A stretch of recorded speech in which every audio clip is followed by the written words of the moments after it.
Just the tips. What's up, guys? Mike here, just the tips. Just me today. Adam is at a Nick game. I don't know why, but bringing it to you today by myself.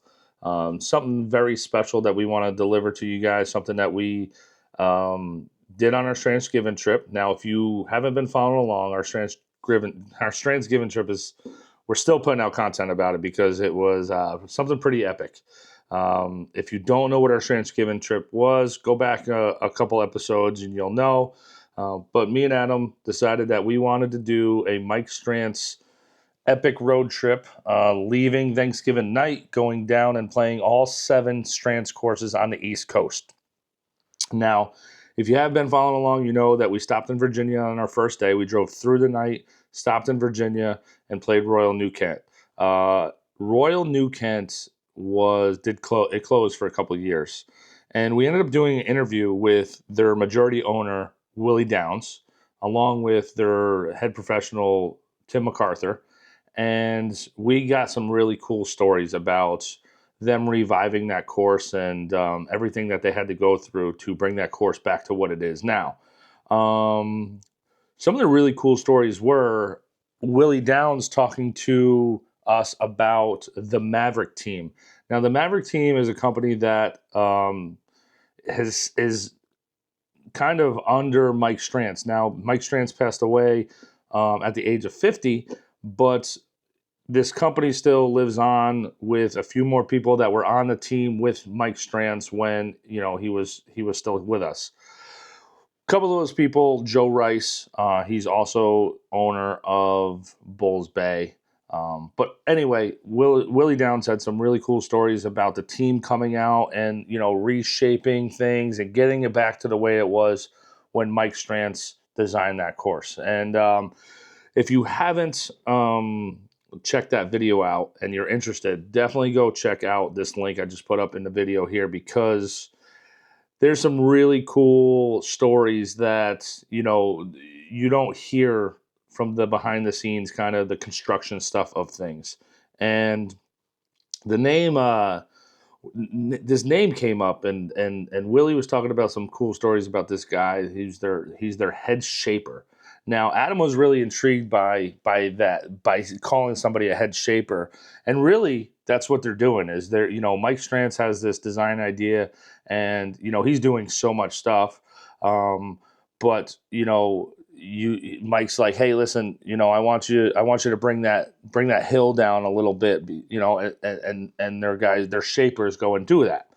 Now, their head shaper is this guy named Mike Jones. Whatever, like, cool, that's pretty cool. Now, Mike Jones works side by side with Mike Strantz when he was designing these courses, and now Mike Jones is still a big part of the Maverick team and still doing things. So Maverick team goes in, and I mean, they do other courses as well, but they definitely go in and refresh. I think Bob Sagante used the word refresh these courses to make sure the bunkers are back into the way that they were when Mike designed them, or the tee boxes or the greens.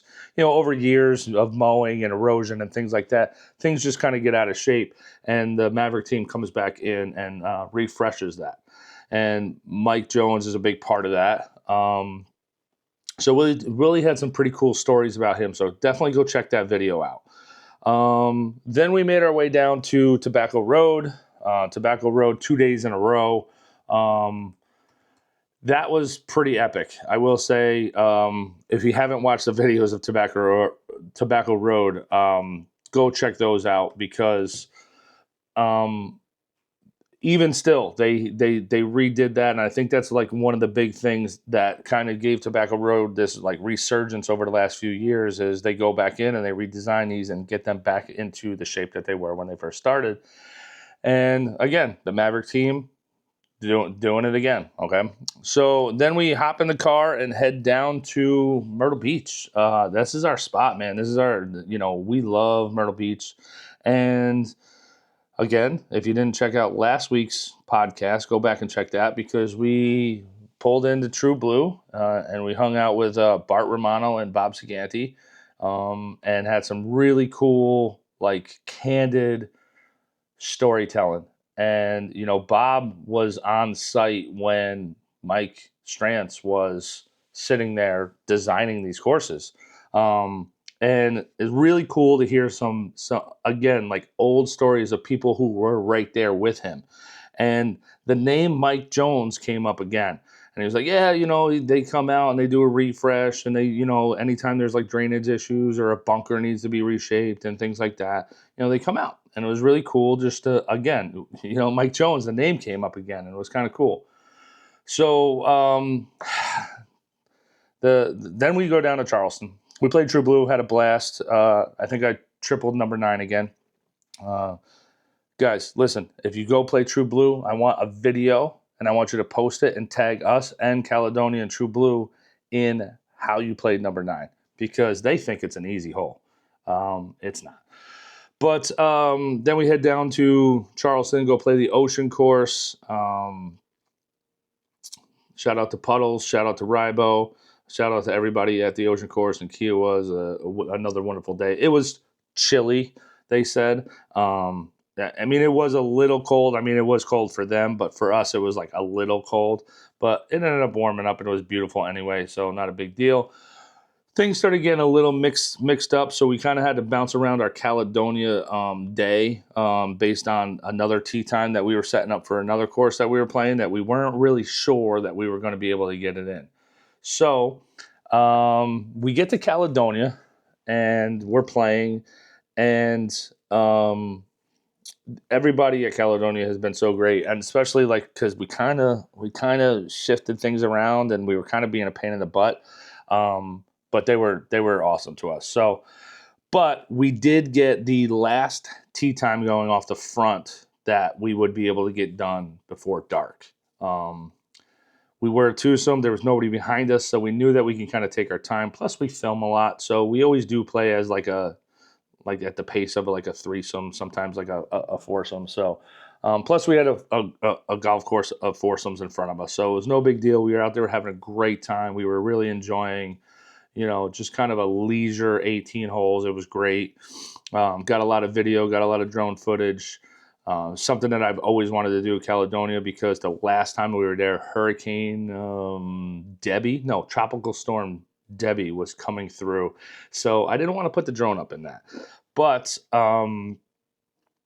got to film a lot of stuff, and we got to hit some really cool shots and different, take our time and things like that, and just really kind of relax. And it was nice. It was a very vacation-esque 18 holes. Once you get to 13, you're in for some fun, because it's this dog leg left, got this beautiful oak tree out there that you have to kind of either get past or get around. And there's a bunker to the right, so you can't bail out right. It's kind of a short hole off the tee, because if you hit like a hard driver, you can go straight through the fairway. So it's a tough little tricky designed hole. But if you hit a good shot, then it's not that bad. But the green after your approach shot, or on your approach shot, the green is this long, skinny, the whole fairway all the way to the green is this long, skinny peninsula with a waste area running all the way around and like water long. So anyway, we get up to the tee box, and we see like this team of people working over in this bunker on the right. And Adam's like, yeah, wouldn't it kind of be cool to meet somebody from the Maverick team? Like, it'd be really cool. I was like, yeah, and we got time. So like, let's go up there. And, in the past, we've interviewed people that have worked on the course that don't get the spotlight, because they're not like the head pro or the designer or the greenskeeper, the head greenkeeper. But a lot of times you got these kids or guys that are super hard workers, raking bunkers or laying sod or all these things, and they don't get any credit. On social media anyway. And we've done some stuff with in the past with a couple kids from True Blue, or the cart guys from True Blue, or caddies from Ocean Course and things like that. So we were like, hey, we'll go up there and do a quick little interview, whatever. So that right there, I'm going to stop there, and I'm going to lead you in to the video that we have coming up. All right, so check this video out, guys. It's really something cool, really something special, and we've been super excited to bring this to you. So watch it here. So I'll give it a quick intro. I'm Adam, Mike, just the tips. We got something really special, really cool coming to you guys. As you know, we're the biggest Mike Strantz fans in the world. And part of the Maverick team collaborated with Joe Rice, is the head guy is Mike Jones. Mike Jones. Holy cow. We got Mike Jones here at Caledonia. Yeah. We saw you guys just doing some work over there, and we decided to swing over. And you happen to be here, man, which is something special. So you ever read a book or watch a TV show and you're like, man, I wish I could ask the guy who made that like some questions, and then you can't. Oh yeah, most definitely. So we play at courses all the time and love them and geek out on them, and there's just burning questions that we wish you could sit with Mike Strantz and know the answers to. So, just first, I mean, how long did you guys work together? For maybe 13 years. Yeah. 12, 13, 14 years. So one of the things I always wanted to know was, I'm not a big hitter of the ball. I'm pretty good at stick, but Mike was a long hitter. Everybody says it. He could crank the ball out there. Oh yeah, he was really good at golf. Yet most of the courses that he designed, the length isn't an advantage. I mean, maybe with the exception of Royal New Kent, but Tobacco Road, even Caledonia, you got to be if you don't hit the ball 300, that's okay. Yeah. Well, it's more like target golf to him, and the illusion with the bunkers and stuff. You feel like the green and fairways a whole lot closer to you. Yeah. And years ago, you didn't have range finders and all that. So a lot of people try to go for it to come up short. So he likes to, trick you a little bit, like deceive you. Give you an illusion you can carry it, but you really can't.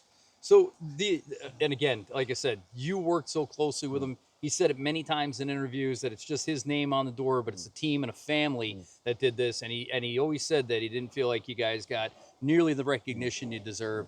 I think for me and Mike, we just want to take a minute and just thank you personally for all the work that you did.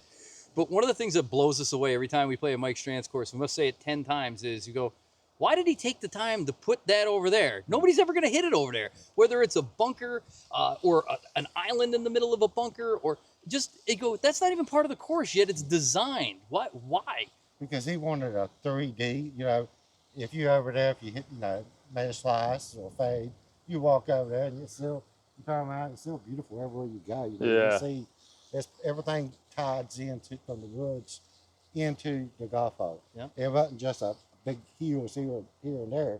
It actually went into the woods for no reason. We took down trees and hauled 50 loads of dirt up in the woods and bring the ridge out into the golf hole. Wow. So it looks like it was always been there. Just kind of blends right in. It ties everything down. Yeah. Basically like that. Yeah, because, I mean, trust me, I've been in a lot of those. He's not. He's in the middle of the fairway, but I'm always in that random bunker that I'm like, why is this even here? But it's there for me, I guess. And he was an artist, so he wanted, it didn't matter if the bunker should be there or not, but it just helps to frame the golf hole. Yeah, it just ties finish off together. the picture. Yes. Yeah, because I always say that at the end of all our videos and that we, give Mike Strantz credit to, it's always just like this. We thank Mike Strantz for the masterpiece that he's left behind. These things are just absolute pieces of artwork. And he wanted his art to become real, how people can actually enjoy his artwork, and golf was his art. Yeah, we do that. I mean, I do that, especially when we're playing it. Yeah. And then also going back through with the videos, I'm like sitting there at my computer looking at these, and I'm living in the artwork that he designed. That's amazing. So let me ask you, I mean, artists tend to have a different kind of mind. They see the world different, and that's why they can put it down. A lot of times what artists don't do a great job, though, is communicating to others their process. I would assume that you guys had a very close relationship.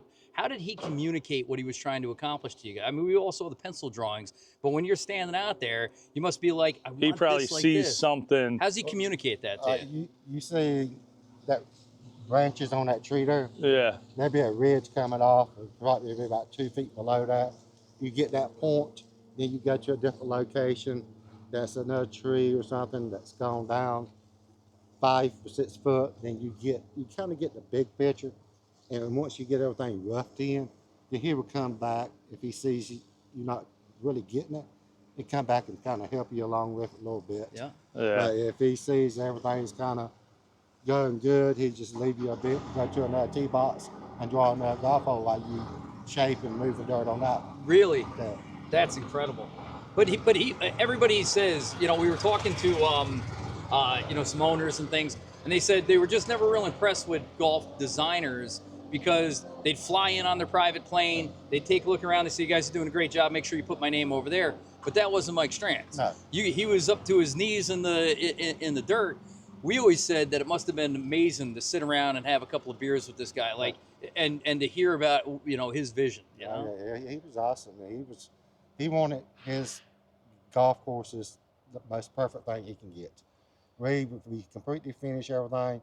Trucks, there'd be 20 truckloads of sod coming in, and he would be waving at one of us shapers, "Hey, you need to take this down about 1/4 inch or 3/4 inch on this ridge." Really? Because I can see so much. If you just take that little bit more down, I can see into the grain or that creek behind it, or whatever. Yeah. Wow. Wow. That's so incredible. cool. So, And he was getting his hands dirty as well. Oh, he would be the dirtiest one of us. Yeah. really? That's so awesome. There's been a lot of magazines will come to me thinking I'm Mike Strantz because I'm cleaner because I'm running the equipment. He'd pass by Mike Strantz and he would have mud on him. He'd be helping lay pipe. And they just think he's a. They just think he was just.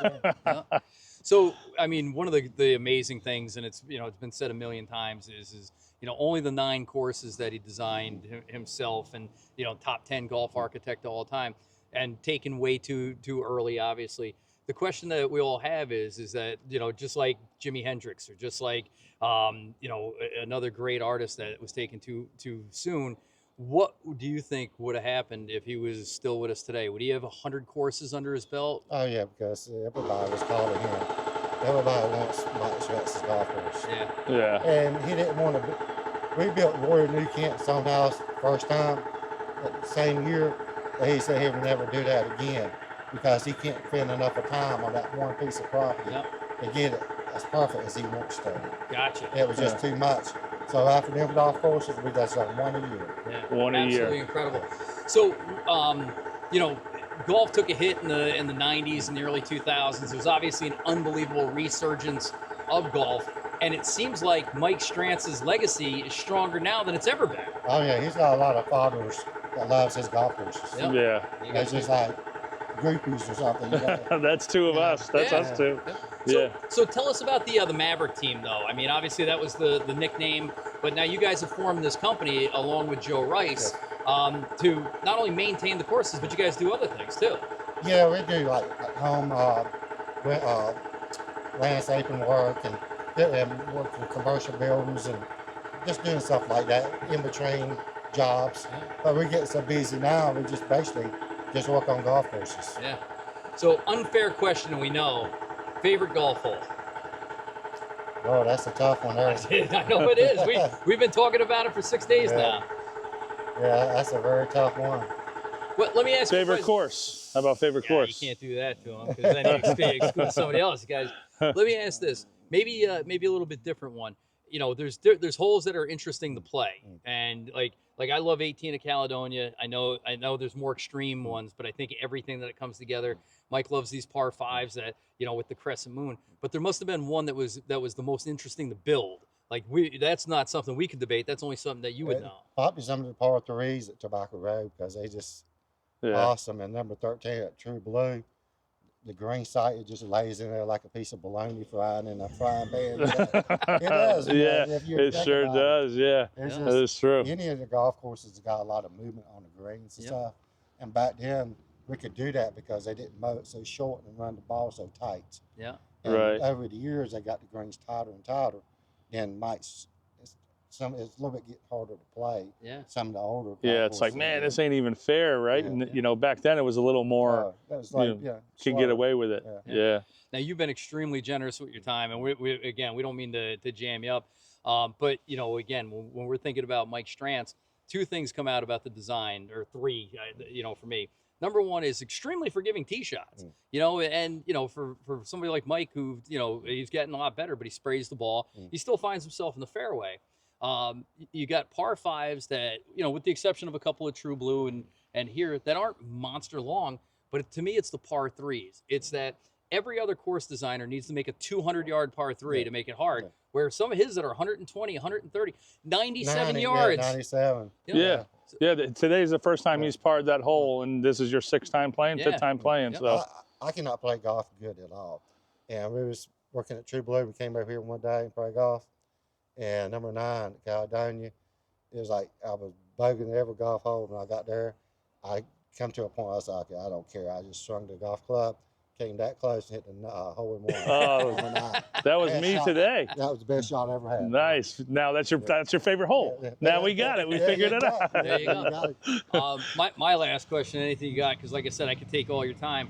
But if there's one thing that you'd want people to know about Mike Strantz that maybe you think gets overlooked or people just don't understand about him, what would that be?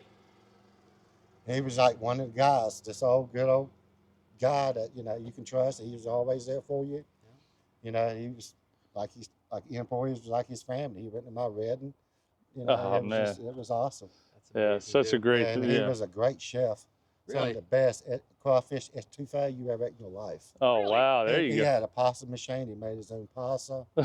Oh yeah, he could cook now. So you guys, would you guys like sit down like after like a long day of work and sit there and eat some food and drink some beers afterwards most together? likely, Yeah, Yeah. that sounds Not awesome. every time, but a lot of times we do that. Yeah, that's awesome, And we're man. cooking up, and we Man, talk it would be about great to sit down and have a beer with him. Yeah. Yeah. Well, it's great to spend time with you, and we appreciate it more than you know. That's no problem. I don't know how we get invited to Thanksgiving at the Jones house, or, things like that. But we'll, like I said, Yeah, this is. we appreciate it. Like I said, we were saying we got a buddy of ours that went to a Taylor Swift concert and thought that was amazing. No, we just met No, Mike Jones. We just met Mike Jones. You're our Taylor Swift, dude. It's an absolute you very pleasure. much. Yeah, No, man. please. Appreciate it, man. Mike Thank you very Strantz much. changed my life forever. Yeah. When I Yeah. started working here, it was like I was building roads, construction jobs, I-40, and I had an opportunity to go to work with Mike, and it just changed my life forever. Really. And I been love doing it ever since. I've been doing it ever since. How old were you when you met him? I think it was like 28, something Oof. like that. That's awesome, man. That is, man. That is. And did you know what you were getting into when No, I had no idea. and just started to come together? I wasn't in shape when I went to work with him. I could run heavy equipment really good. Mhm. And I did take art in high school, so I was kind of seeing the drawing. It made sense to me. Okay. So I just kind of just worked 2 hours more than each one of the shapers, just try to catch up with them. There you go. And I ended up just saying to him to the last one he did, Yeah. Man. That's That was amazing. Mantra when I opened It's a Country Club. Yeah. When you guys worked here at Caledonia, this was your first time out from underneath Fazio. This was the first one. Mike and I always say how balanced was he, because he obviously has this deep burning desire to do something extreme, and some people have even said Caledonia has 18 signature holes, but he also seems like he kept it reined in a little bit. Like you didn't want to get too crazy right away. Yeah. Well, that's sometimes because of the owners that was wanting the golf course. Mhm. It was an older crowd, and they didn't want something like Tobacco Bay. Yeah. Okay. Like Mark Stewart and Tony Woodell, they play Caledonia a lot, and they just, hey, Mike, whatever you want to do to this piece of property, Yeah. you got it. It's yours. Yeah. So, and again, like I said, if we were taking too much time, you let me know.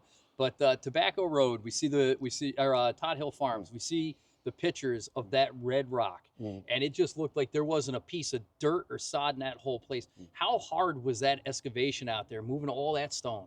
Oh, we had to get someone to dynamite it in a lot of Really? different locations. Like up underneath number 12 green, Yeah. that toner. Yeah. Oh yeah, I got a guy come up there and he asked me. He said, what size rock would you like? You want it left, right, or just piled up? I said, just piled up, and man size, so you can pick it up, or with a small excavator, we can place it around. Yeah. And he drilled for like 7-8 days, and it was that time he pulled that button, everything's up. Did you guys all get around to watch Yeah, that? we stayed on the coast of the lake and watched it. Wow. You had to stay a certain feet away from it. No Yeah. kidding. That's Yeah. awesome. So there's some monolithic sized rocks out there. I mean, the Number ones that got to 3. be 20 tons. Like on number 3. Number three, number 2. And number 2. T-box on top of it. Yeah, that's 3. With- Number 2, I was behind the rock Yeah. on the right edge of the fairway. I was not in the fairway. And that was a big one too, but yeah. Did you guys move those rocks there, or were they naturally Not formed? around the T-boxes and stuff. Like number 1, when you're going down that deep hill, Mhm. the ones on the side, Yeah. we took a D6 and a 330 excavator, and drug it up there and dig the hole and just place them boulders there. That Wow. was all we could do, me and Jeff, my brother. Yeah. It was a challenge, but Mike said he wanted it. We got it in place. He said about the tee box, move it 8 inches this way. Now pop it up this way. Yeah. This is like when you buy a new painting and your wife's like, to the left. No, back to the right. It was 100% that. Me and Jeff were looking at each other because Mike was on the tee box. Yeah. And we're just shaking our head. Dude, we're going to die here. Because, it was like a 2-to-1 slate. Yeah. Left side. Yeah. Oh, yeah. Yep. But, but thankfully for all of us and the tens of thousands or millions of people who played the course and get to appreciate that every day, that he had the eye and you guys had the intestinal fortitude to stick with him while he was realizing his vision. You know? It was never a dull day. No. It was always excitement. I'm telling you. So I will say on 18, I did move a rock, but I put it exactly where Strantz had it afterwards. Like, what are you doing? So, like I said, man, we can twist your ear for the rest of the days. I hope this is not the last time we get a chance to meet you. Yeah. My day is far better for having met you. I mean, this has been an unbelievable golf trip. But even if we never played a course and we only got a chance to meet you, it would have been the best golf trip of all time. Well, I appreciate it a whole lot. I mean that sincerely. Thank you, sir. Yep. All right, guys. So what do you guys think about that? That was Mike Jones. All right. When we pulled up to that bunker, there was, about 10 workers, and there was like one guy on there was 10 guys doing work, and then there was one guy like in a maintenance cart, like kind of watching, and then there was another guy in the backhoe doing all the work. And we go to the guy in the cart, in the maintenance cart. We're like, hey, do you work here? Or do you work for the course, or do you work for the Maverick company? He's like, he's like, I work for the course, but that guy over there, he works for the Maverick company. So we kind of swung the car around and go over and say, hey, man, you work for the Maverick company? He's like, yeah. Like, what's your name? He's like, Mike Jones. We're like, oh, Mike Jones, what's up, man? How you doing? And he hopped off of the thing, shook our hand. He was a great guy. I mean, I think I still owe him a beer because he was still on the clock, so I don't think he wanted to have a beer on camera anyway. But that was really something truly special. And if you listen to, sorry about the audio, we were back there by the maintenance shed. But guys, listen, the stories that this guy has, we could have sat there and talked to him for an hour. We just didn't want to take up too much of his time. But, that he's the lead shaper for the Maverick team. He walked along, he was shoulder to shoulder with Mike Strantz. And if you caught that part in the video where like people would walk by Mike Strantz and go to Mike Jones thinking, he was the guy.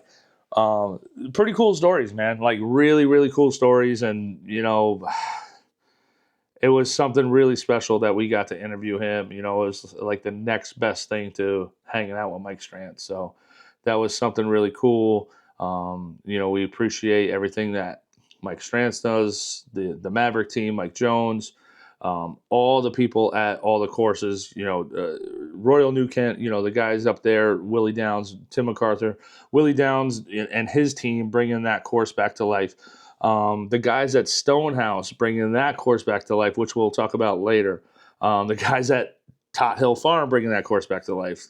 Everybody at Tobacco Road, and of course, everybody at True Blue in Caledonia, who have always been amazing to the Just the Tips team. And then Puddles, and everybody at Kiowa has been so great. Rybo, thank you guys very much. Listen, this trip has been something super epic. It's not over yet. Don't go away. Make sure you're still listening because we played 2 more courses. Obviously, you guys know we played the Ocean course. Whenever we're down in that area, we always try to get back to Charleston, get back playing the Ocean course because it's, I used to work there, so it's something really, truly special to me. But we did play one more course that was something really cool. But I will tell you guys, this trip, whenever I'm editing this footage and going through all this stuff, I get all giddy and I'll text Adam. I'm like, dude, do you believe this trip that we just went on? I mean, it's awesome. So some of them stories, guys, I can watch that Mike Jones interview over and over again.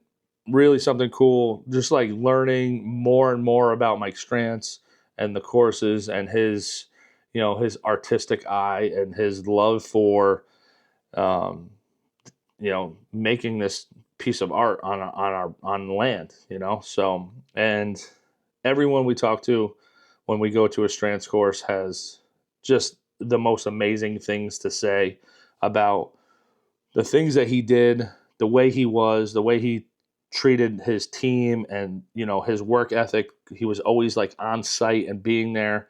It's just really, you know, I will say this, you know, I'm a huge, if you don't know, I'm a very big Mike Strantz fan. And it's just sad that, you know, he left this planet so early, because I can't imagine what we would have on this planet, you know, if he didn't leave us so soon. But, you know, I think it makes those 9 courses. He has 9 courses, so 7 up and down the East Coast and 2 more out in California. It just makes them so much more special. And these are courses that you have to go and play, and bring your camera, get there early, walk around the lay of the land, talk to anybody who works there and ask them stories, or ask them anything cool that they know or heard or whatever there is. Because talk to the cart guys, talk to the pro shop, talk to the maintenance staff, anything like that, guys, because there's always something cool and something special from these courses. And you have to play them twice. You really do have to play them twice. We played Tobacco Road 2 days in a row, and it was even more special the second time. But listen, guys, that's episode 60. Yes, episode 60. Wow. Big number. Shout out to our sponsors. You know, we have a lot of people that have helped us in 2024, that kind of grew with us in 2024. Ken from Custom Wedgwoods, great guy, great stuff. Check out his stuff, guys. And use the code JustTheTips for discount and free shipping on anything that you order from his page. Custom order stuff.